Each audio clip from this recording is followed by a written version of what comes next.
Brielle, une nounou discrète que personne ne remarquait, travaillait depuis des années dans un hôtel de luxe sans jamais attirer l'attention. Mais tout a changé lorsqu'un client turc s'est mis à crier au beau milieu d'un événement international. Personne ne comprenait ce qu'il disait jusqu'à ce que Brielle s'approche. Ce qui s'est passé ensuite a fait vaciller les certitudes même du puissant propriétaire de l'hôtel, remettant en question qui mérite vraiment d'être au sommet. Brielle réajusta son uniforme pour la énième fois de la matinée.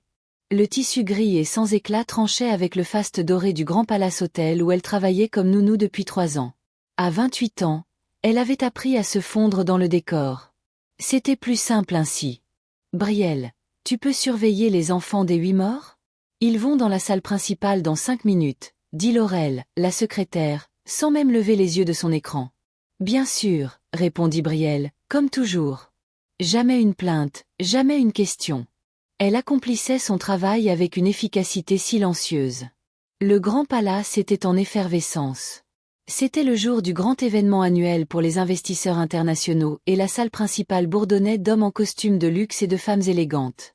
Brielle suivit les enfants par une entrée latérale, longeant les murs bien loin des projecteurs. C'est alors que les cris commencèrent. Un homme à la barbe grisonnante gesticulait violemment au centre de la salle, parlant une langue que personne ne semblait comprendre. Son visage était rouge de colère et ses paroles devenaient de plus en plus fortes, de plus en plus dures. Les invités reculaient, manifestement mal à l'aise.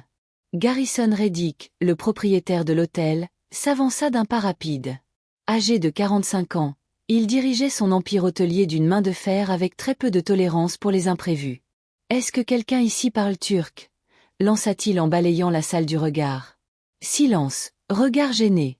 Murmure nerveux. « S'il vous plaît, il faut régler ça tout de suite », insista Garrison, visiblement irrité. Le cœur de Brielle s'accéléra. Elle comprenait chaque mot que l'homme disait, chaque syllabe. Ses mains tremblaient légèrement tandis qu'elle observait la scène. L'air semblait plus lourd et elle ressentait déjà les jugements silencieux avant même d'avoir bougé. « Je peux aider », dit-elle d'une voix plus assurée qu'elle ne l'aurait cru. Toute la salle se retourna vers elle. Certains haussèrent les sourcils, d'autres chuchotèrent entre eux. « La nounou », murmura quelqu'un. « Elle plaisante, non », souffla un autre. Garrison la scruta de la tête aux pieds, stupéfait. « Vous parlez turc ?»« Oui, monsieur. » Sans hésiter, Brielle s'approcha du client turc. Elle prit une grande inspiration et commença à lui parler en turc courant avec un accent parfait. L'homme s'arrêta net. Ses yeux s'écarquillèrent. La discussion dura 5 minutes. Brielle traduisait pour Garrison, expliquait au client, trouvait des solutions. Le problème était simple, une incompréhension sur la réservation de sa suite présidentielle. En quelques minutes, tout était réglé. Le client serra la main de Brielle, la remercia en turc et quitta la salle avec le sourire. Garrison s'approcha d'elle, encore sous le choc. « Mon bureau, tout de suite. » Brielle le suivit, le cœur battant à tout rompre. Avait-elle dépassé une limite? Allait-elle être sanctionnée? Son esprit s'emballait. Dans le bureau luxueux, Garrison s'installa derrière son imposant bureau en acajou et l'observa longuement. « Où avez-vous appris le turc ?»« À l'université, monsieur. J'ai un diplôme en langue moderne. Je parle turc, japonais, italien et français. »« Et pourquoi êtes-vous nounou ?» Brielle hésita. Comment expliquer qu'elle avait envoyé des centaines de candidatures sans jamais recevoir de réponse? Comment dire que les portes se fermaient avant même l'entretien? « J'ai besoin de travailler, monsieur. J'ai un fils de 8 ans à nourrir. » Garrison acquiesça lentement. « À partir de lundi, vous êtes ma nouvelle chargée de communication internationale. Salaire 5 fois supérieur avec tous les avantages. » Brielle cligna plusieurs fois des yeux, n'en croyant pas ses oreilles. « Monsieur, vous m'avez entendu? Je ne vais pas gâcher un tel talent à surveiller des enfants alors que vous pourriez négocier avec nos partenaires internationaux. » Ce soir-là, Brielle rentra chez elle et serra fort son fils Marcus dans ses bras. « Maman a un nouveau travail, mon chéri. On va gagner plus d'argent, beaucoup plus. Et tu sais ce que ça veut dire? » Marcus sourit. « Qu'on ne va plus manger des pâtes tous les jours. » Elle éclata de rire, les larmes aux yeux. « Ça veut dire que maman va enfin montrer au monde qui elle est vraiment. » Pour la première fois depuis des années, Brielle s'endormit avec le sentiment que sa vie allait changer. Elle n'était plus invisible. Elle était indispensable. Le lundi arriva comme un ouragan. Brielle enfila son meilleur blazer noir et parcourut les couloirs du Grand Palace comme si c'était la première fois. Désormais, elle appartenait au 15e étage, là où se trouvaient les bureaux exécutifs. Tiens donc! Elle a grimpé les échelons, marmonna Sandra, l'une des responsables, alors que Brielle passait près de l'ascenseur. Elle fit semblant de ne rien entendre, mais chaque mot la blessait comme une lame. Son nouveau bureau était petit, mais offrait une vue sur la ville.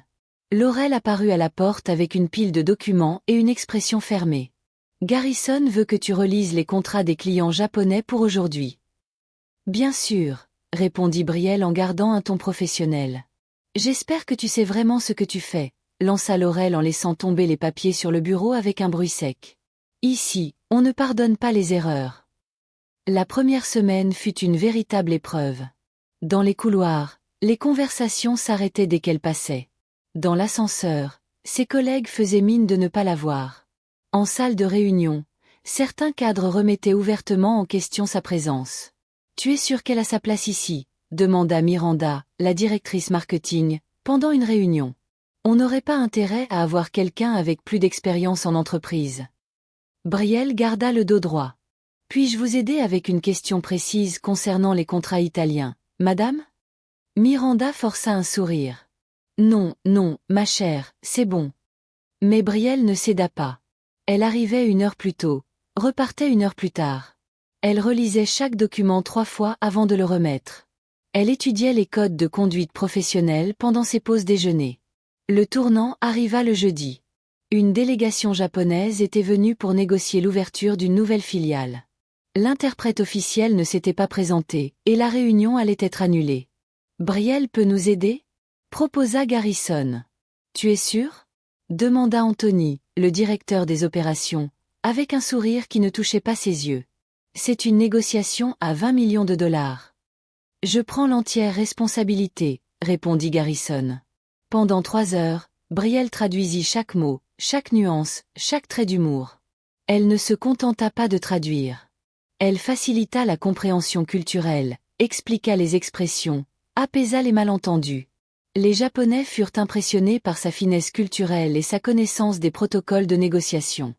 À la fin, le contrat fut signé. « Félicitations », dit le chef de la délégation japonaise à Garrison en anglais. « Votre interprète est exceptionnel. On voit rarement quelqu'un avec autant de compétences et de respect pour notre culture. » Garrison regarda Brielle avec une fierté évidente. « C'est notre nouvelle étoile. » Mais tout le monde ne partageait pas cet enthousiasme. Le vendredi, Brielle trouva une lettre anonyme sur son bureau. « Tu n'as rien à faire ici. Retourne à ta place avant qu'il ne soit trop tard. » Elle froissa le papier et le jeta à la poubelle. Ce soir-là, en rentrant chez elle, Marcus remarqua son air fatigué. « Maman, tu es triste. »« Un peu, mon cœur. Le nouveau travail est difficile. Mais tu es la personne la plus intelligente que je connaisse. Ils finiront par le voir aussi. » Brielle sourit et déposa un baiser sur le front de son fils. Il avait raison. Elle devait simplement être patiente et continuer à prouver sa valeur. Traduction après traduction. Le samedi, alors qu'elle faisait les courses, Brielle se permit de rêver un peu. Peut-être qu'un jour, elle pourrait déménager dans un appartement plus confortable. Peut-être que Marcus pourrait aller dans une école privée. Peut-être qu'elle avait enfin trouvé sa place dans ce monde. Mais elle savait aussi que les jours à venir seraient encore plus durs. La jalousie grandissait et les jaloux pouvaient se révéler dangereux. Brielle devait être prête à affronter tout ce qui l'attendait. 3 mois plus tard, Brielle était devenue indispensable. Son bureau débordait de contrats internationaux et Garrison la consultait chaque jour pour les négociations importantes.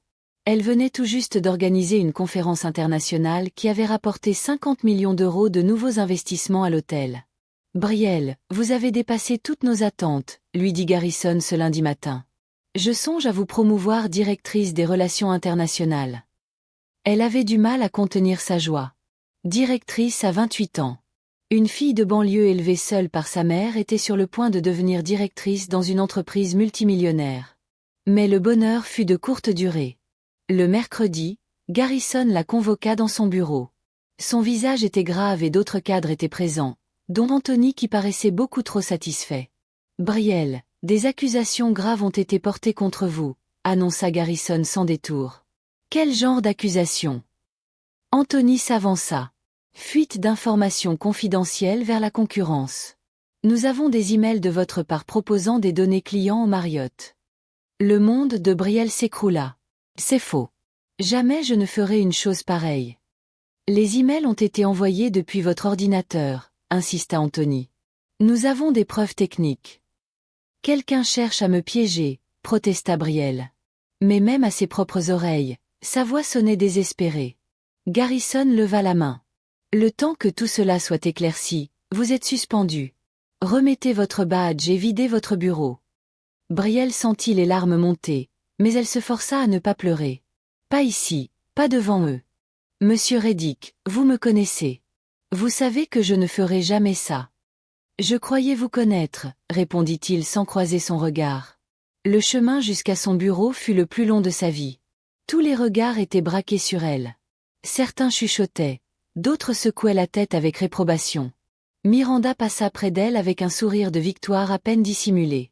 Seule Sarah, une nouvelle stagiaire, s'approcha. « Je n'arrive pas à croire que vous ayez fait ça, » dit-elle à voix basse. « Parce que je ne l'ai pas fait, » répondit Brielle en rangeant ses affaires dans un carton.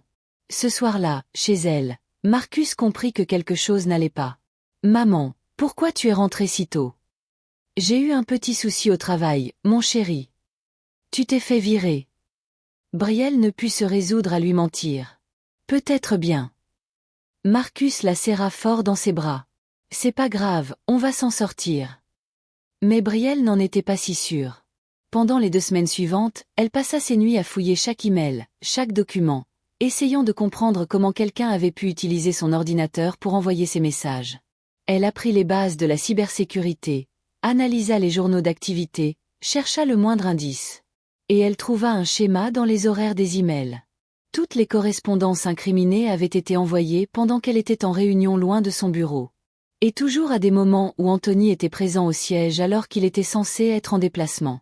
Le vendredi, elle frappa à la porte de Garrison. Il ouvrit, surpris. « Brielle, que faites-vous ici? »« Vous devez voir ça, » dit-elle en lui tendant un dossier rempli de preuves. Anthony a tout monté de toutes pièces. Il a utilisé son ordinateur pour accéder au mien. Voici les preuves techniques. Garrison examina les documents en silence. Pourquoi aurait-il fait ça? Parce que j'allais trop vite. Il m'a vu comme une menace pour sa place. Vous en êtes sûr? Absolument. Et ce n'est pas tout. J'ai découvert qu'il détournait de l'argent de l'entreprise depuis des mois. Les faux emails n'étaient qu'un moyen de m'éliminer avant que je ne découvre tout. Garrison ferma les yeux et soupira. Lundi, je veux que vous soyez de retour au bureau. Anthony sera mis sous enquête. Quand Brielle retourna au travail le lundi, Anthony avait déjà été suspendu. Une enquête interne confirma tout. Il avait falsifié les emails et détourné plus de 200 000 euros. Brielle, dit Garrison. Je vous dois des excuses et bien plus encore. Elle sourit pour la première fois depuis des semaines. Je veux juste reprendre mon travail, monsieur. Et si on commençait directement par le poste de directrice des relations internationales avec une augmentation et un bonus pour tout ce qu'on vous a fait subir? Brielle sentit que cette fois, la justice avait triomphé. Elle n'avait pas seulement prouvé son innocence, mais aussi sa force. Désormais, plus personne ne douterait qu'elle méritait sa place. 6 mois plus tard, Brielle était méconnaissable, pas physiquement, mais dans sa façon de marcher dans les couloirs du Grand Palace. Elle avançait avec l'assurance de quelqu'un qui savait exactement quelle était sa place. En tant que directrice des relations internationales, elle avait conclu des contrats dépassant les 100 millions d'euros. « Brielle, j'ai besoin de te parler », dit Garrison en entrant dans son nouveau bureau spacieux avec vue panoramique sur la ville. « Bien sûr, installez-vous », répondit-elle en désignant les fauteuils en cuir qu'elle avait choisis elle-même. « Je lance un nouveau projet.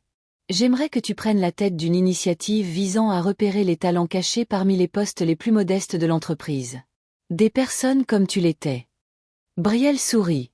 Combien de Brielle balaient les couloirs? Nettoient des chambres ou servent des cafés alors qu'elles ont un diplôme qui prend la poussière chez elles? Exactement. Tu accepterais de piloter ce projet? À une condition, dit-elle, les jambes croisées, assurée, sans filtre élitiste, pas de critères flous comme présentation soignée ou profil corporate. Le talent, c'est le talent, peu importe d'où il vient. Marché conclu. Le mois suivant, Brielle lança le projet « Talent caché ». Elle interviewa des femmes de chambre parlant 5 langues, des portiers titulaires d'un master en économie, des serveurs diplômés en ingénierie. En 3 mois, 15 employés furent promus à des postes à responsabilité. La presse s'empara de l'histoire. Des journaux locaux parlèrent d'une « révolution silencieuse » au Grand Palace Hotel. Brielle fut invitée à donner des conférences dans des universités et des congrès professionnels. Mais le moment le plus marquant arriva lors de l'événement annuel de l'entreprise. Pour la première fois, Brielle en était l'oratrice principale.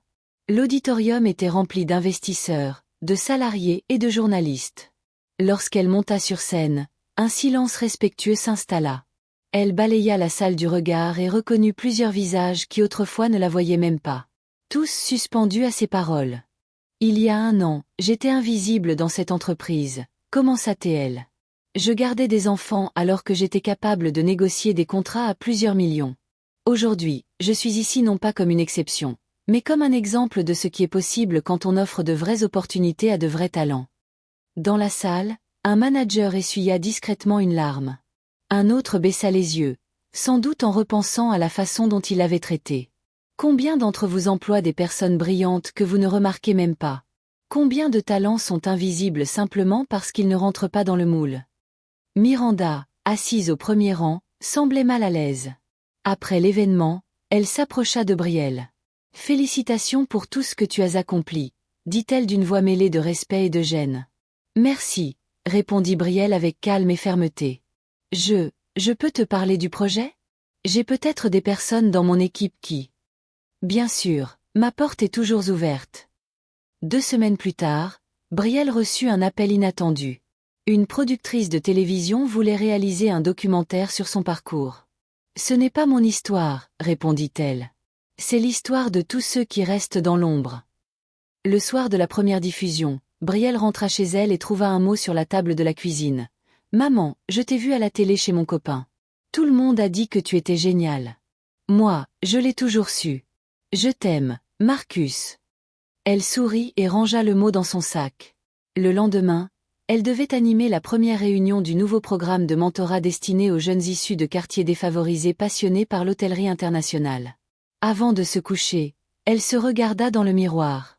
Elle vit une femme qui avait traversé l'impossible, de nounou invisible à directrice respectée, de voix étouffée à porte-parole du changement, de rejetée à modèle de résilience. Mais ce qu'il y avait de plus fort, c'était de savoir que ce n'était que le début. Des milliers de personnes attendaient encore leur chance et elle serait le pont entre le talent oublié et la reconnaissance méritée. Par la fenêtre de son nouvel appartement, elle observa la ville et sourit. Demain serait un nouveau jour pour faire tomber des barrières et ouvrir des portes. Car Brielle avait compris une chose. La première étape pour changer le monde, c'est de refuser d'y rester invisible. Elle n'était plus la nounou que personne ne remarquait. Elle était la femme qui transformait toute une entreprise, une opportunité après l'autre. Et vous, combien de talents méconnus connaissez-vous? L'histoire de Brielle montre que parfois les plus grandes compétences se cachent là où personne ne regarde. Partagez en commentaire ce qui vous a le plus touché dans ce récit et envoyez cette vidéo à quelqu'un qui a besoin d'un coup de boost aujourd'hui. À très bientôt pour une nouvelle histoire de vie incroyable.